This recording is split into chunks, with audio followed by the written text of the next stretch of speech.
Throughout history, the former Empire of Japan launched devastating attacks against major United States naval bases at Pearl Harbor and Midway Atoll. Japan's assault on Pearl Harbor became one of the most significant events in modern history, drawing the United States officially into World War II.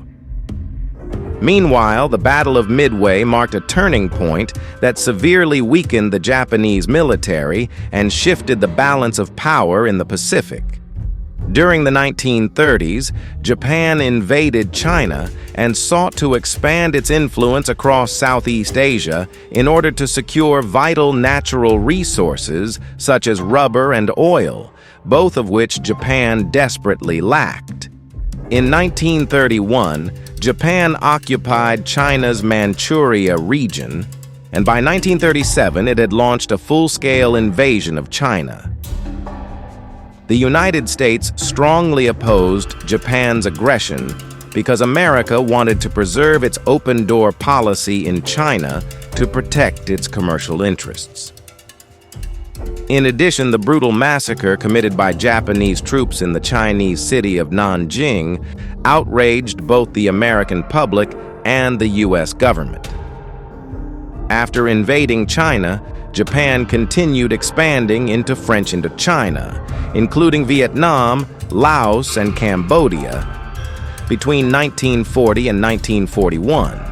These actions directly threatened American interests in the Philippines and endangered U.S. allies such as Britain and the Netherlands, which controlled resource-rich territories nearby, including Malaysia and Indonesia. In September 1940, Japan signed the Tripartite Pact with Nazi Germany and Fascist Italy, forming the Axis powers. This caused the United States to view Japan as a major threat to global security. Recognizing Japan's expansionist ambitions, America imposed severe economic sanctions, especially cutting off oil supplies, which were the lifeblood of Japan's economy and military. At first, the United States halted exports of steel and aircraft materials that Japan desperately needed for weapons production. Then, after Japan occupied southern Indochina in July 1941, the United States, together with Britain and the Netherlands, froze all Japanese assets overseas and imposed a complete oil embargo on Japan. At that time, Japan relied on the United States for more than 80% of its oil imports. The embargo pushed Japan into a severe crisis, as its Navy and Air Force would run out of fuel within only a few months. As a result, Japan urgently sought negotiations with the United States to save its economy. Both nations spent months engaged in intense diplomatic talks in Washington, D.C., hoping to avoid war through peaceful compromise. Japan sent Ambassador Kichisaburo Nomura and Special Envoy Saburo Kurusu to negotiate with U.S. Secretary of State Cordell Hull. During these negotiations, Japan presented two final proposals in November 1941, known as Proposal A and Proposal B. Proposal A, submitted on November 7, 1941, was Japan's final long-term attempt to resolve all disputes with the United States. Under this proposal, Japan agreed to withdraw troops from China and Indochina only after peace had been achieved with China. However, Japan insisted on keeping forces in northern China, Mongolia, and Hainan Island for another 25 years to counter communism. Japan also requested non-discriminatory trade policies in the Pacific, meaning that the United States would have to remove all economic sanctions. However, Japan refused to withdraw from its alliance with Germany and Italy. Instead, it merely promised to interpret its obligations independently, suggesting that Japan would not automatically attack the United States even if America entered the war in Europe. The United States rejected Proposal A because it refused to allow Japan to maintain troops inside China. 13 days later, on November 20th, 1941, Japan introduced Proposal B. Unlike the previous proposal, this was intended only as a temporary solution to delay war and reduce tensions. However, instead of easing the crisis, it further intensified it. Japan demanded that both nations agree not to send additional forces into Southeast Asia or the South Pacific. Japan also offered to withdraw its troops from southern Indochina back to northern Indochina near the Chinese border. In return, the United States would have to unfreeze Japanese assets, resume oil exports to Japan, and stop all assistance to China. To the United States, these demands were completely unacceptable because selling oil to Japan and abandoning China would effectively support Japanese aggression. On November 26, 1941, Secretary of State Cordell Hull issued the final American response, known as the Hull Note. It demanded that Japan completely withdraw all military and police forces from China and Indochina without conditions. Japan was also required to leave the Tripartite Pact and recognize the Chinese government of Chiang Kai-shek as the legitimate authority in China. Japanese military and political leaders viewed the Hull Note as an ultimatum they could never accept. Withdrawing from China would mean abandoning years of bloodshed and sacrifice, while also destroying Japan's ambitions as a great power in Asia. Believing that negotiations had failed, and with oil reserves rapidly running out, Japan decided to launch a surprise attack on Pearl Harbor in hopes of crippling the U.S. Pacific Fleet before America could respond. On November 25, 1941, the Japanese Navy secretly departed for Hawaii. During the journey, Japanese forces maintained complete radio silence to avoid detection. They traveled through the stormy northern Pacific, far from normal shipping routes, allowing them to approach Hawaii undetected. Although American intelligence had partially broken Japanese diplomatic codes and knew war was likely, U.S. commanders believed Japan would attack locations closer to Asia, such as the Philippines, Malaya, or Singapore.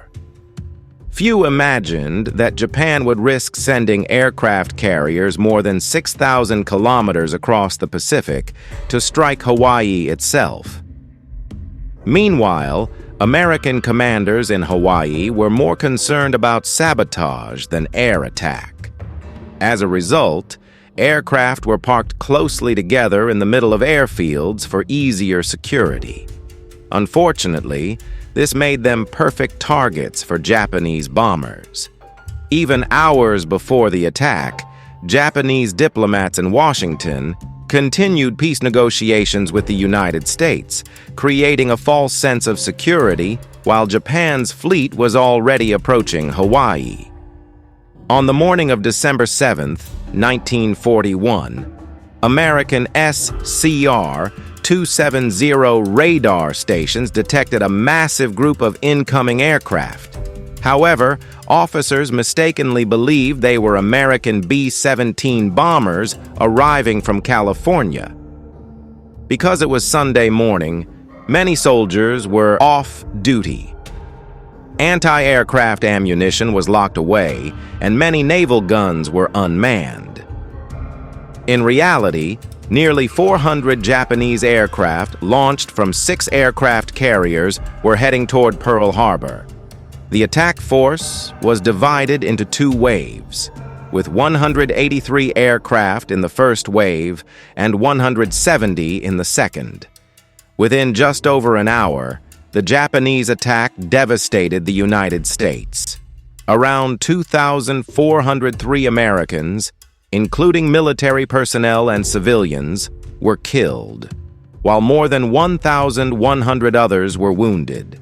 8 American battleships were damaged, and 4 were sunk. The battleship USS Arizona exploded catastrophically, killing more than 1,100 sailors. Nearly 300 American aircraft were also destroyed or damaged. On December 8, 1941, President Franklin D. Roosevelt asked Congress to declare war on Japan. Congress approved immediately. 3 days later, Germany and Italy also declared war on the United States, bringing America fully into World War II in both Europe and the Pacific. 6 months after Pearl Harbor, Japanese naval commander Isoroku Yamamoto planned another major offensive against Midway Atoll. Japan hoped to lure the remaining American aircraft carriers into battle and destroy them completely. If successful, Japan would dominate the Pacific Ocean. However, American codebreakers in Hawaii had already deciphered much of Japan's naval communication system, including the JN-25 code. By May 1942, the United States discovered that Japan planned to attack a target codenamed AF. To confirm that AF referred to Midway, American forces sent an uncoded radio message falsely claiming that Midway's water purification system had failed. Soon afterward, intercepted Japanese communications reported that AF is short of fresh water, confirming the target. Armed with this intelligence, Admiral Chester W. Nimitz secretly positioned 3 American aircraft carriers near Midway to ambush the Japanese fleet. On June 4, 1942, Japanese aircraft attacked Midway Island. As those planes returned, Japanese commanders began rearming aircraft on their carriers, replacing land bombs with torpedoes for naval combat. This left Japanese carriers filled with fuel and explosives, creating a deadly vulnerability. At approximately 10:25 a.m., American dive bombers struck the Japanese fleet while it was unprepared and disorganized. U.S. bombs ignited massive explosions and fires across the carriers. Within minutes, 3 major Japanese aircraft carriers were destroyed. A 4th carrier was sunk later that same day. During the Battle of Midway, Japan lost 4 large aircraft carriers, 1 cruiser, around 250 aircraft, and nearly 3,000 personnel.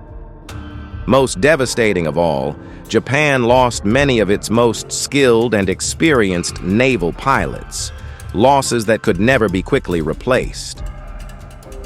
The United States also suffered heavy losses, including 1 aircraft carrier, 1 destroyer, around 150 aircraft, and more than 300 servicemen. The crushing defeat at Midway destroyed the core strength of Japan's navy. From that point onward, Japan could no longer conduct large-scale offensives and was forced into a defensive strategy, while the United States seized the initiative and steadily pushed Japanese forces back across the Pacific island by island. Following victory at Midway, the United States shifted completely from defense to offense. The campaign to defeat Japan became one of the largest and bloodiest military operations in history. To accelerate victory, America adopted the island hopping strategy, attacking only strategically important islands while bypassing heavily defended Japanese positions. Isolated Japanese garrisons were cut off from supplies and slowly weakened without requiring direct assaults. Despite suffering devastating defeats, Japanese soldiers continued fighting with extreme determination, often choosing death over surrender. During the Battle of Leyte Gulf, Japan introduced the kamikaze tactic, where pilots deliberately crashed explosive-filled aircraft into American ships in suicide attacks. Although Japan's cities were being destroyed and its military was losing on every front, Japanese leaders still refused to surrender. American planners feared that invading the Japanese mainland would cost millions of lives. As a result, President Harry S. Truman authorized the use of a new secret weapon, the atomic bomb. On August 6, 1945, the first atomic bomb, Little Boy, was dropped on Hiroshima. 3 days later, on August 9, 1945, a second bomb, Fat Man, was dropped on Nagasaki. Combined with the Soviet Union's declaration of war and invasion of Manchuria, the atomic bombings forced Japan to surrender. On August 15, 1945, Emperor Hirohito announced Japan's surrender by radio, officially bringing World War II to an end. The formal surrender ceremony took place on September 2, 1945, aboard the American battleship USS Missouri in Tokyo Bay.